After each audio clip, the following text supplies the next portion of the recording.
Sí me gustaría escuchar de sus palabras qué entiende por ideología de género, porque quizás mucha gente no está familiarizada con el término y quisiera preguntarle si estas dos estadísticas tienen alguna relación.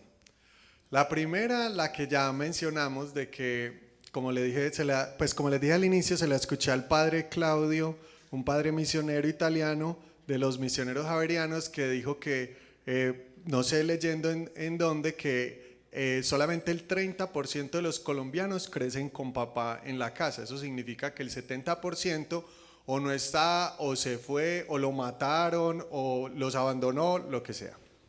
Bueno, y la segunda estadística que me generó mucho impacto, y quisiera saber si tienen relación, porque me impactó demasiado, la puso un sacerdote mexicano sobre el crecimiento de la comunidad del LGTBI en Latinoamérica.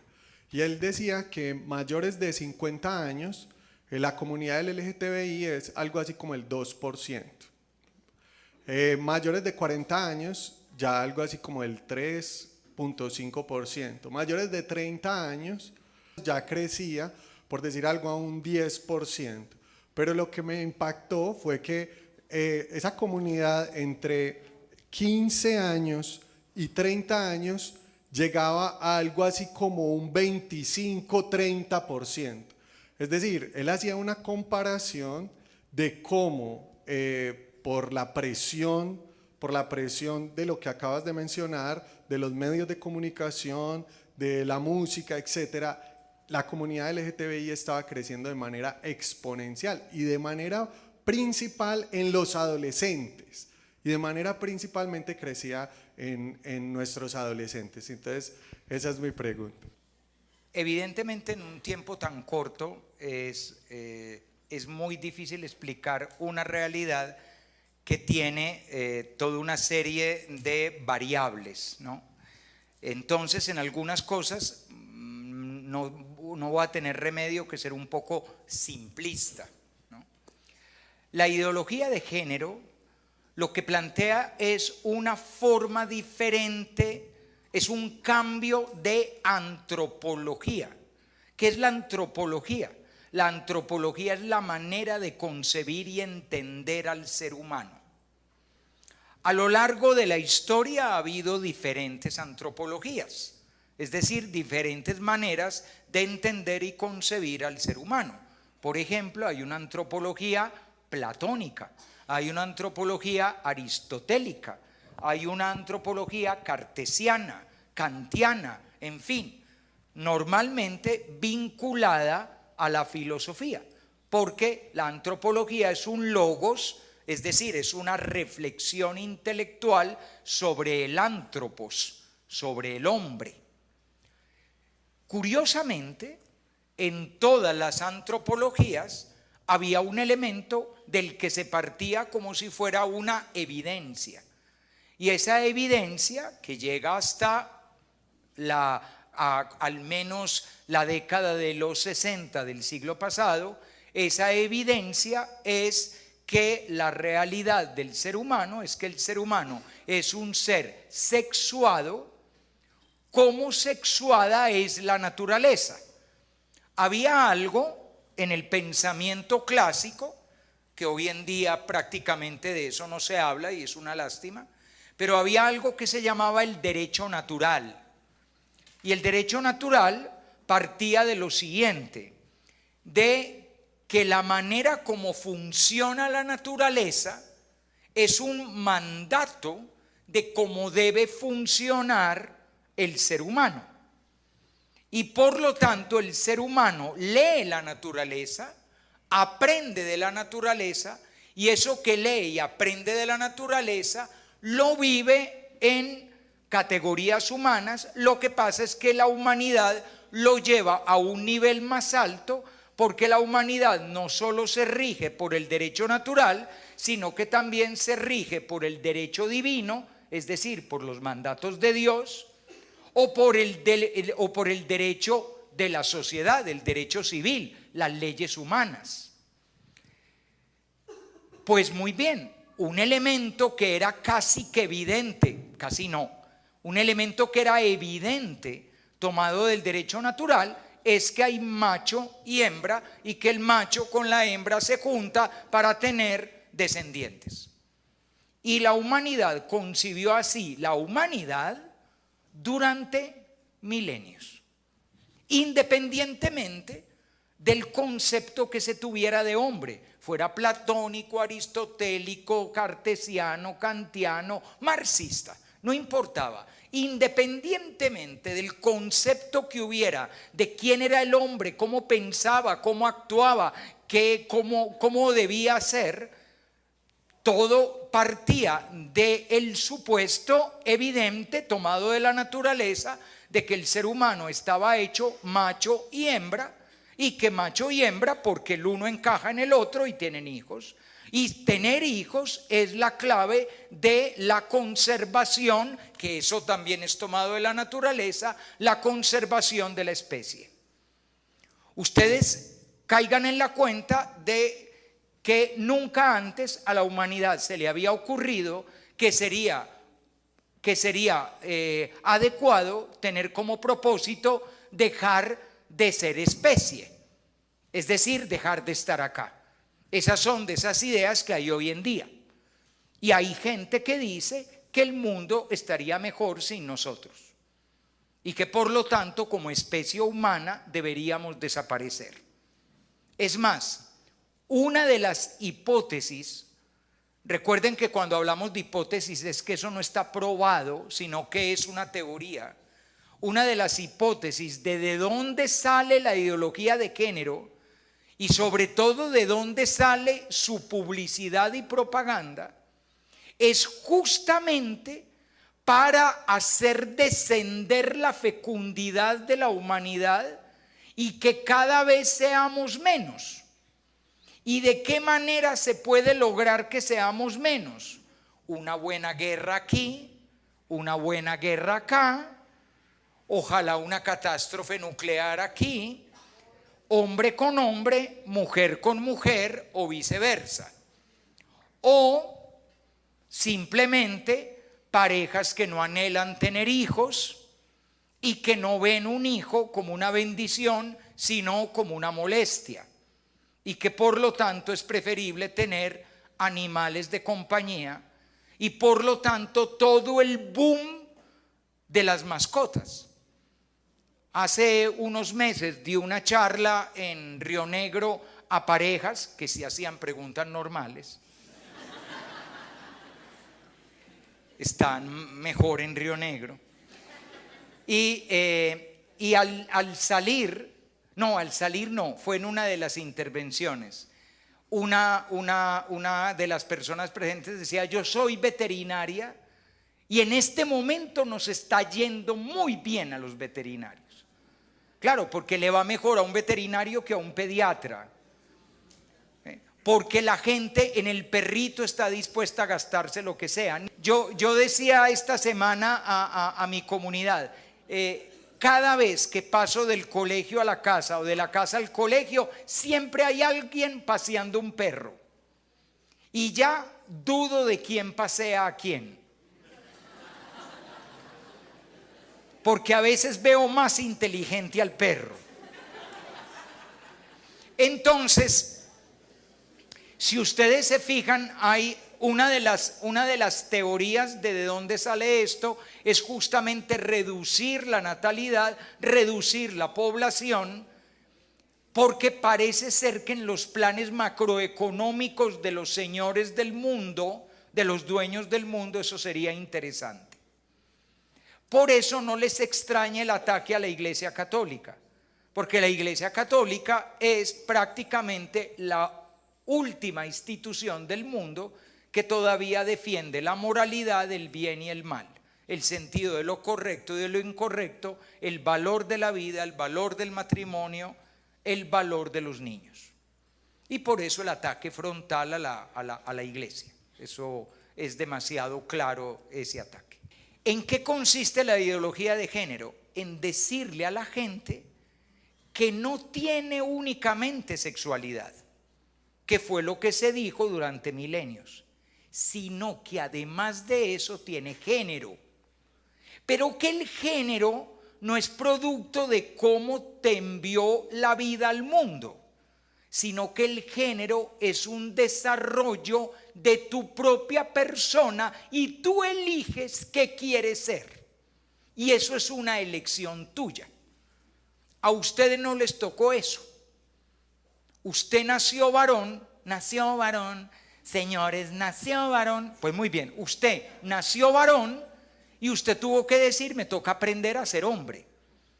A lo mejor en algún momento de la vida usted dijo, uy, cómo está de lindo mi compañero, pero ya.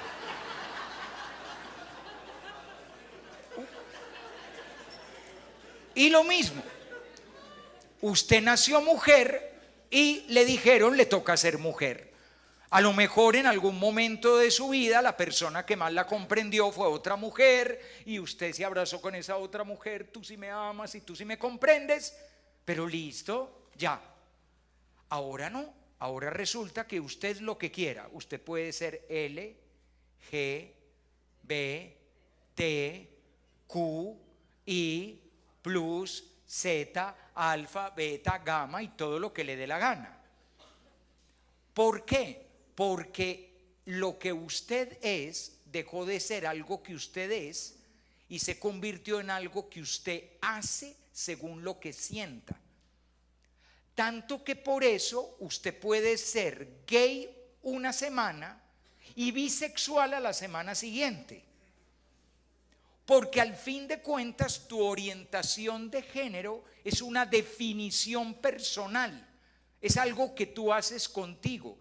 Y todo es el cómo yo me siento. Es más, el verbo es el verbo sentir. No es el verbo ser. No es quién soy. Es quién siento que soy. Y como yo me siento, es más, yo de bobo que esperé hasta los 62 años. Y muchachos, les doy una clave, no esperen hasta los 62. A los 57 vayan a Colpensiones y digan, yo me siento mujer.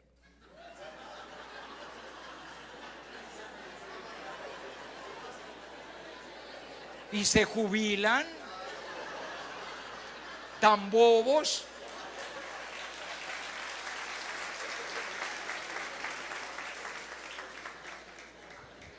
Ahora,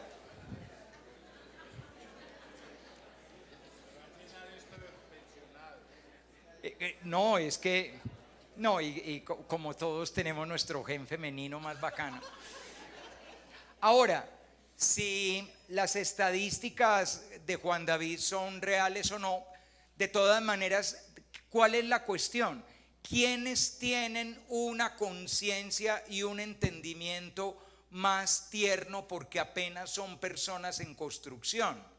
Pues los preadolescentes y adolescentes. A estas alturas de la vida, a un man de 62 años, pues se le tiene que mojar mucho la canoa para que empiece como ay no, ahora no. Claro, es más difícil con alguien mayor de 50 años y tú decías un 2% o lo que sea. Pero imagínense un pobre peladito de 14 años. Y el peladito de 14 años, ¿qué le pasa eso a los peladitos de 14 años? Porque no es que este peladito de 14 años sea raro. No, es que eso le pasa a los peladitos de 14 años. El peladito de 14 años mira de reojo a su compañerito. Y al mirar de reojo a su compañerito dice, tiene piernas más bonitas que las mías. Porque además a esa edad todo el mundo cree que yo soy feo y los demás no. Y se comparan con el igual, porque uno no se compara con el distinto. En esa época la comparación es con el igual. La niña se mira en otra niña. Ay, ¿cómo estás de linda? Tengan en cuenta que las mujeres una a otra se pueden decir cómo están de linda. Las mujeres tienen ese derecho. Yo le puedo decir a una, ay, te queda ese vestido divino. Yo no le puedo decir, el peladito no le puede decir al amiguito, uy, estás divino con esos jeans.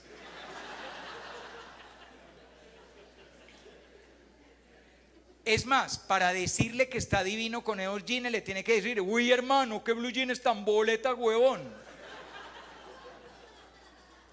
Porque es la manera como de enmascarar lo que realmente está sintiendo. La primera persona por la que un peladito siente afecto tipo eros, es decir, deseo, la primera persona por quien lo siente es alguien de su mismo sexo. Y eso es normal. Ustedes ven salir al recreo unos niños de quinto de primaria y salen abrazaditos. Porque es la primera persona que he querido, mi amigo, mi amiga. Eso no tiene nada de erótico, no tiene nada de sexual. Bueno, sí lo es, porque la vida humana está llena de eso. Pero a lo que me refiero es que eso no significa una orientación de género. Eso significa un momento del desarrollo de la persona. Que lo primero que hace la persona es compararse con su espejo, con su igual, la mujer con otra mujer, el hombre con otro hombre, y luego crece. Y a medida que crece, entonces despliega su capacidad de convertirse en varón, convertirse en mujer. ¿Qué hace la ideología de género? Te dice: no hagas ese trabajo, no es necesario madurar, no es necesario crecer. Siente lo que sientes. ¿Te gusta tu compañero? Lo más seguro es que tú eres gay. ¿Te gusta tu compañero? Lo más seguro tú eres lesbiana. E hizo un atajo. En vez de tener que crecer, en vez de tener que madurar, en vez de tener que conocerme a mí mismo, a mí misma, lo que he hecho es ponerle una etiqueta a lo que siento. Y entonces aparecen cosas que son ridículas desde el punto de vista psicológico. Y es que un peladito de 10 años o una peladita de 11 años dice: soy gay, soy lesbiana. Eso no existe en psicología. Eso existe en el bla bla bla de la ideología de género. Pero en psicología no es real, porque la persona no ha constituido su personalidad por completo antes de los 18 años. No existen los niños gay, eso no es verdad. Eso es una imposición de la cultura lavándole el cerebro a un pobre muchachito que le impone que se tenga que ver así. ¿Qué le pasa a la niña que dice soy lesbiana? Que unos meses después le gusta un peladito del salón. Ah, ya sé, es que soy bisexual. Y entonces le puso otra letra de la etiqueta. Pero después ya no sabe si le gusta es la compañera o el muchachito, o a lo mejor ninguno. Ah, es que soy no binario. Y ven, nos hemos hecho toda una serie de etiquetas para confundir a los niños. Porque los que están confundidos son los peladitos y no saben qué vienen siendo. Y para colmo, con papás más confundidos que los peladitos. Entonces, cuando un peladito de 15 años le dice al papá: yo no soy él, sino ella, el papá dice: ay, sí, vámonos ya para la notaría y ya no vas a ser Manuel, sino Manuela. Déjalo crecer, o déjala, me da lo mismo, pero que crezca. Porque si no, después va a volver a la notaría para ponerse Manuele, porque no sabe si es ella, él o eso. Porque toda esta cosa, y no crean, parece una exageración, pero es eso. Ya no saben qué vienen siendo. ¿A dónde está atacando el no sabe qué vienen siendo? A la esencia del ser humano.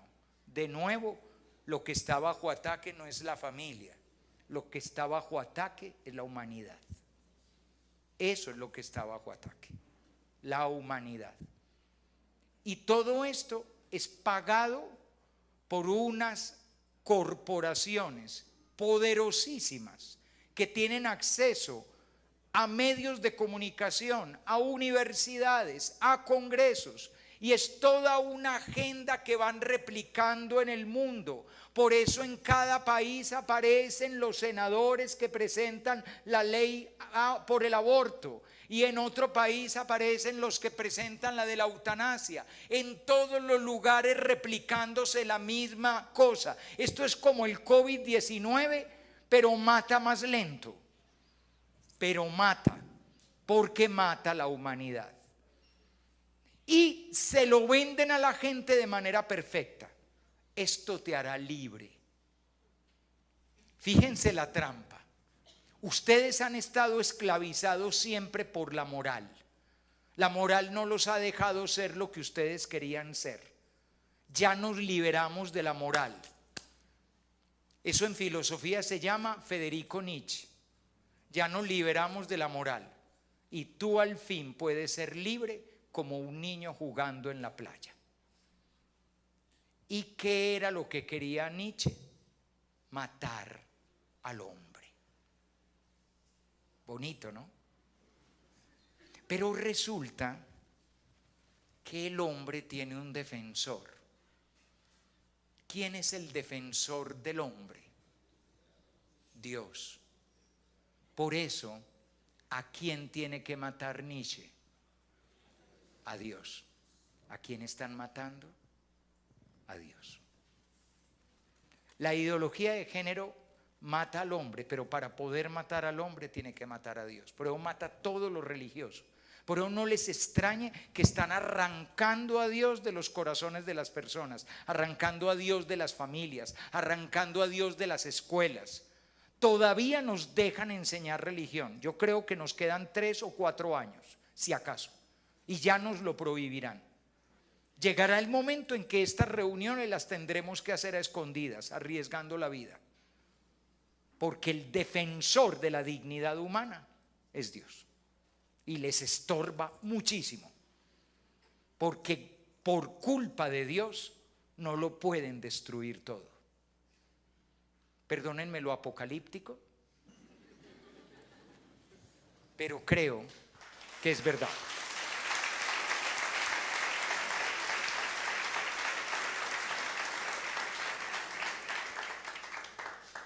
Ahora, ya en la práctica, y lo digo por experiencia personal. ¿Por qué? Porque cuando uno tiene que trabajar con niños, trabaja con los niños del siglo XXI. Y yo me he pasado la vida trabajando con niños. ¿Y qué hago con el muchachito que es muchachita? Amarlo. Ya. Ahí yo no me hago problema. El muchachito que es muchachita, amarlo. ¿Por qué? Porque el pobre niño pues no tiene la culpa, o niña, o lo que venga siendo, no tiene la culpa. Es un hijo, hija, hije de Dios. Y ese hijo, hija, hije de Dios está llamado a la salvación en Jesús, porque Jesús dio la vida por él en la cruz. Y a lo mejor resulta siendo mejor persona que vos, que sos de camándula diaria. Porque lo importante, recuerden que el examen final no será a quién deseabas besar, sino que el examen final es: tuve hambre y me diste de comer, tuve sed y me diste de beber. En fin, lo digo porque a lo mejor ustedes, y les puede tocar que su pobre niño o su pobre niña viva parte de esta confusión. ¿Y qué tengo que hacer con mi hijo? Pues amarlo. Ay, ¿qué vamos a hacer? Pues o le damos choques eléctricos a ver si se le alborota aquello. Pues no. Para cerrar, tiene mala fama, pero es muy hermoso.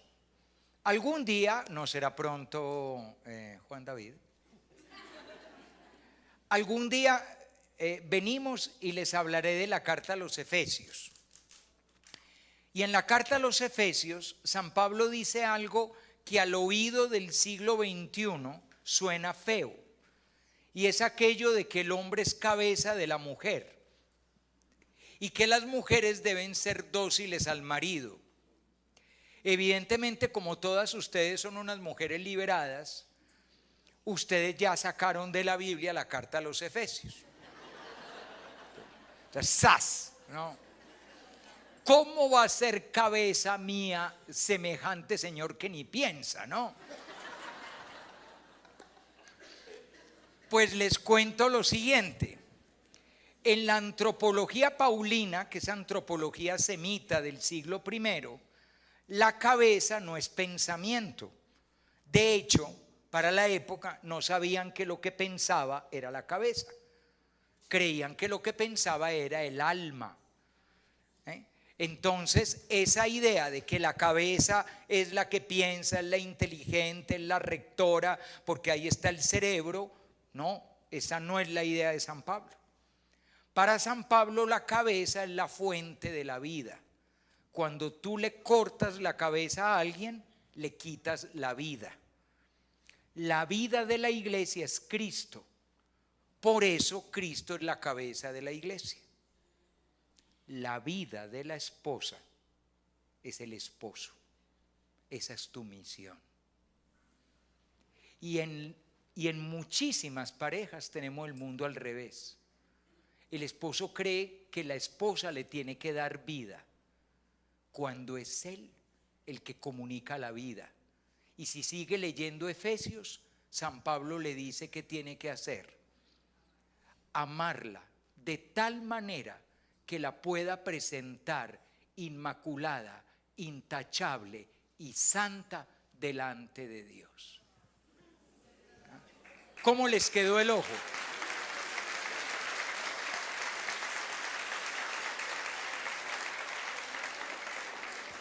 Y la mujer es dócil no porque le hace caso al marido en el manejo de la plata.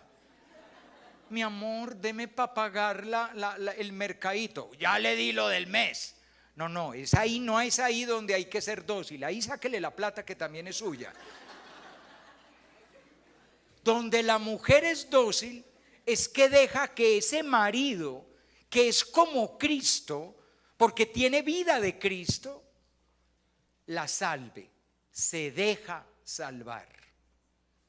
Dicho esto, muchachos, el día que ustedes decidieron amarse en el Señor, tomaron la decisión más importante de todas. No tomaron la decisión de quererse en una casita durante algunos años. Tomaron la decisión de salvarse el uno al otro para llevarse al cielo juntos. Así pues, que dedíquense a eso. Mientras no hayan llegado al cielo, no han terminado de trabajar.